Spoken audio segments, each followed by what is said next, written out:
Hey everyone, Ryan here at eTrailer. Today on our 2014 Volkswagen Jetta, we're going to be showing you how to install the CURT Trailer Hitch Receiver.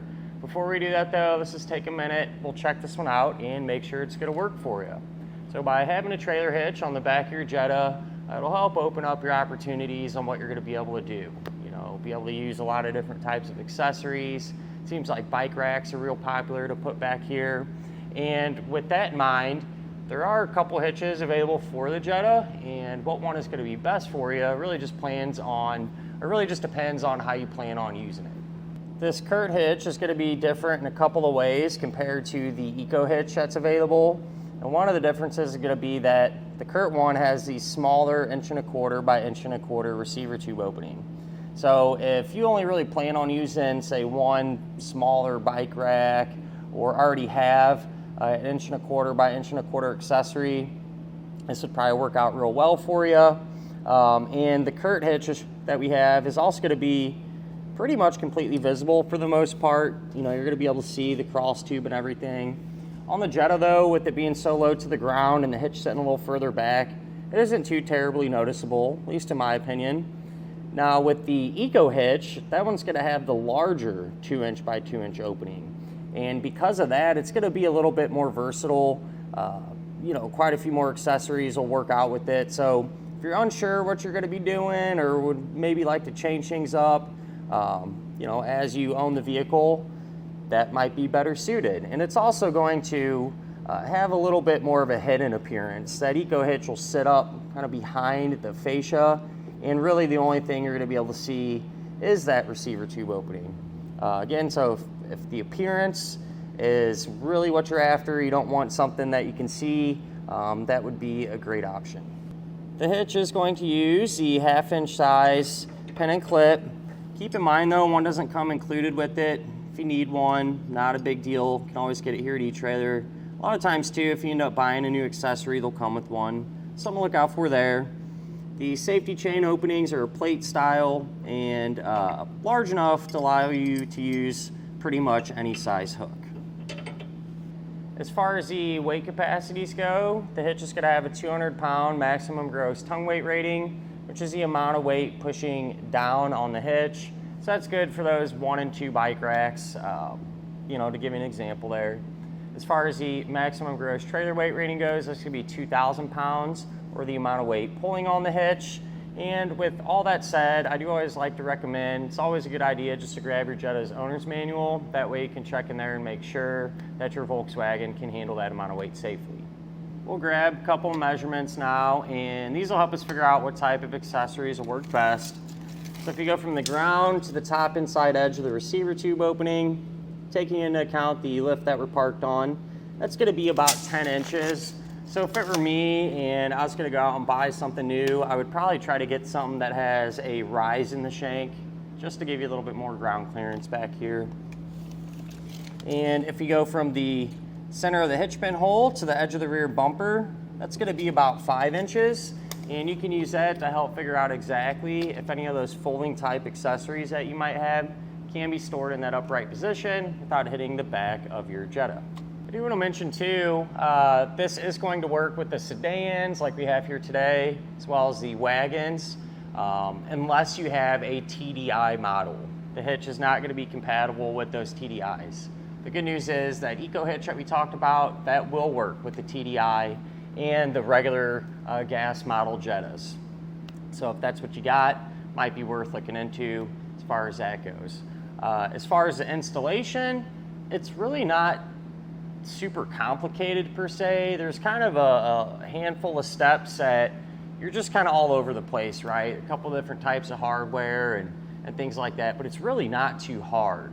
But if you don't have a place to work on it or don't feel like messing with it, definitely understand that. You can always use our dealer locator network, and that can help you find a shop in your neighborhood that can do it for you. But if you plan on installing everything yourself, feel free to hang around. We'll go ahead and get started on it now. To begin our installation, we're going to be underneath the back of our Jetta, and we're going to start over here on the passenger side. We're going to have this underbody panel that we need to remove. So there's a few Torx bit fasteners. I'll have two in this corner here, and I have a T25 I'm using to pull them out.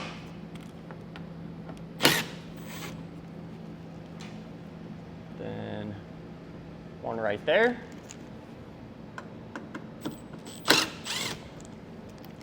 Then we can switch over to a 10 millimeter. We'll have this fastener and this one here. We should be able to just kind of slide the panel towards the middle and set it off to the side for now. If you have this canister above that panel, you will need to lower it down. So there's 3 10 millimeter head fasteners. That one, and these 2.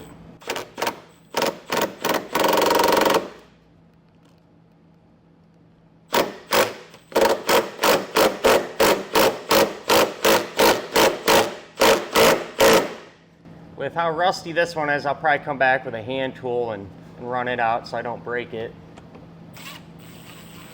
This one will come right out. So I'll grab my hand tool and finish this one up. That's something if you run into really rusty bolts, you know, if you're using a power tool, be careful. A lot of times they have so much torque, they'll break them. And, you know, doing it by hand, you get a better feel for it. So now, let's see what happens here. Should be able to drop this down some, and that'll give us access to the frame. And I think what I'm gonna do, just so it has some support, I'm just gonna take a little piece of wire, kind of tie it up a little bit. That way it's just not, you know, hanging by the hoses here. Moving over to the driver's side, if you look in front of your muffler, there's gonna be a hanger supporting the exhaust, and we need to lower it. So there's 2 13 millimeter head bolts. Go ahead and pull these out. Back to our passenger side. If you look at the frame rail, we're gonna have some holes in it, and we're gonna be using this hole and this hole for an attachment point, and then this larger one will be an access hole. And so what you want to do is take one of your pull wires and take the coiled end, put it through the hole, and what I like to do is kind of put a bend in it like that. It makes it easier for this to drop out, usually, of the access hole there. And sometimes you might just have to, you know, try to help it out. So once you get it out through there, you take carriage bolt and spacer block.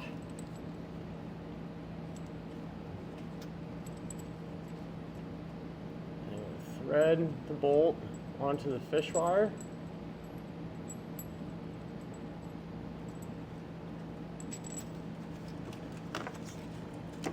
Then you can feed that hardware up into the frame, one piece at a time.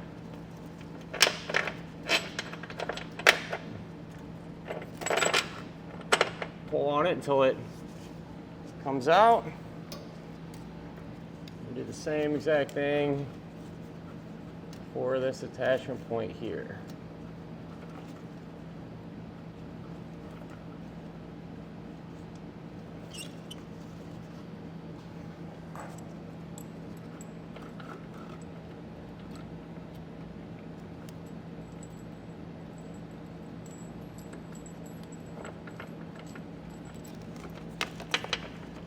Once you get this one in, we're going to have one more kind of closer to the back of the car on the side of our frame. That one on the side is going to be located right there. And what I'll do is use that same technique and hardware combination to get that in place, and I'll show you how it turned out once I have that done, just because of the lack of space in here. Here's how that turned out, and what you want to do, you know, pull it out like I have it here, and then just barely push that bolt back into the frame. That way when we go to put our hitch up, it's not going to interfere with it, you know. So once the hitch is up there, then you can pull it back through the frame and out through the side of the hitch. Back over on the driver's side, if you look kind of in between your heat shield here, there's going to be this rubber plug, and we're just going to pop that out. Just take a trim tool or a screwdriver or something and pop that out of position. And that's because eventually this is going to be an attachment point to hold our hitch up, and the other two attachment points are going to be where our exhaust hanger was bolted up through. So pretty straightforward there. Since we are going to be using these for our attachment points, not a bad idea to clean the threads out.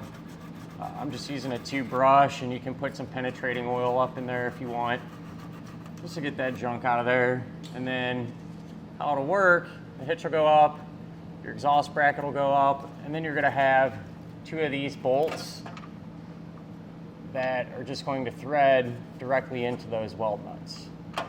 We can get our hitch into position now. What I'm going to do, since I'm by myself, is just kind of set the side on the exhaust to support it. And then you want to take your pull wires, just drop them through the corresponding holes in the hitch.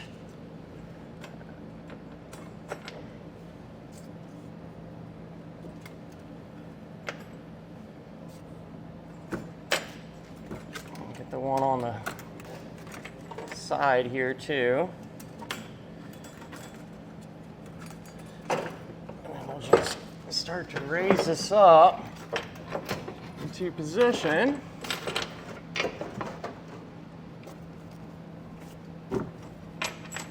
Should be able to kind of pull out on that side bolt, and the weight of the hitch should support it while we get the nuts to put onto our carriage bolts. You'll want to remove your pull wires, and then you're just going to have these flange nuts, and you can put some side pressure on the bolt with your finger, keep it steady, make it easier to get the nuts started. So the other two bolts over here on the passenger side are going to both receive the same type of flange nuts.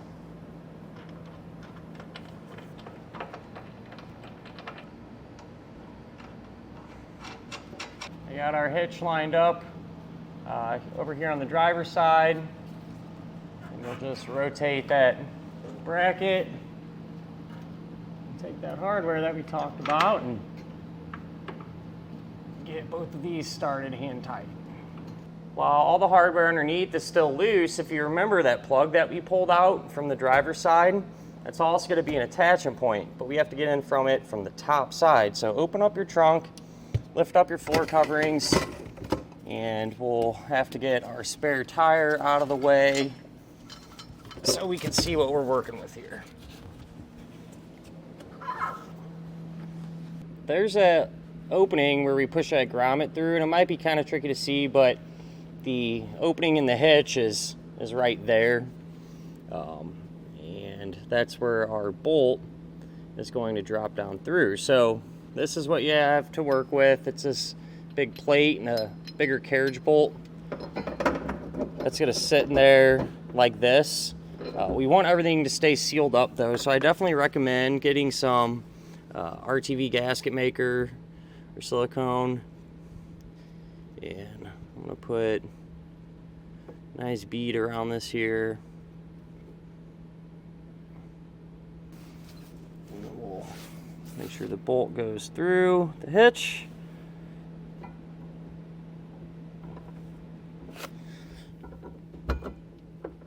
It sits flat.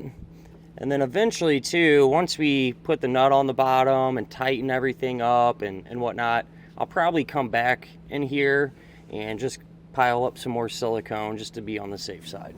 Back to the underside of our vehicle. There's where the bolt comes through. We'll take a flange nut and get that started. Now we can work on snugging all the hardware down. I'm going to start with these over here on our exhaust. I have a 13 millimeter.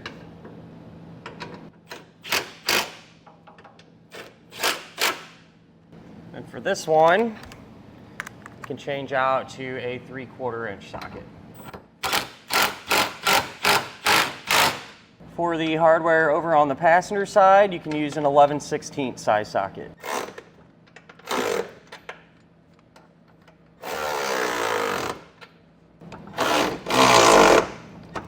Now you want to make sure and come back with a torque wrench and tighten down all of the hardware to the amount specified in your instructions. With the hitch all torqued down, we'll go ahead and reinstall this canister here the opposite way that we removed it.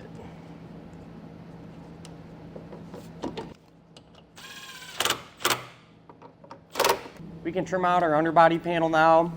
There's a diagram and the instructions you can follow, and you can just kind of roughly hold this up in place to make sure it's going to line up. To be honest with you, usually with something like this, I'll trim just a little bit bigger so you don't have to fight with it going back up and everything, but it's your call. It's being pretty hard plastic. I'm going to use a multi-tool to trim this, but you could probably use a good pair of snips or something like that as well.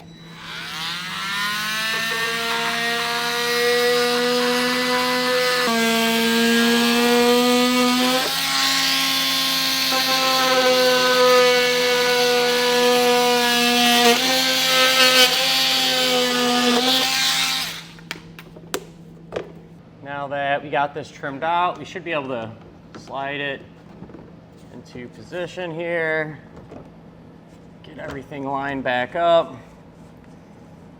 and re-secure.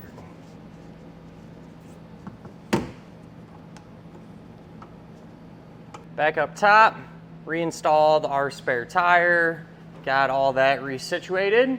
And with that done, that'll finish up our look at and our installation of the CURT Trailer Hitch Receiver on our 2014 Volkswagen Jetta.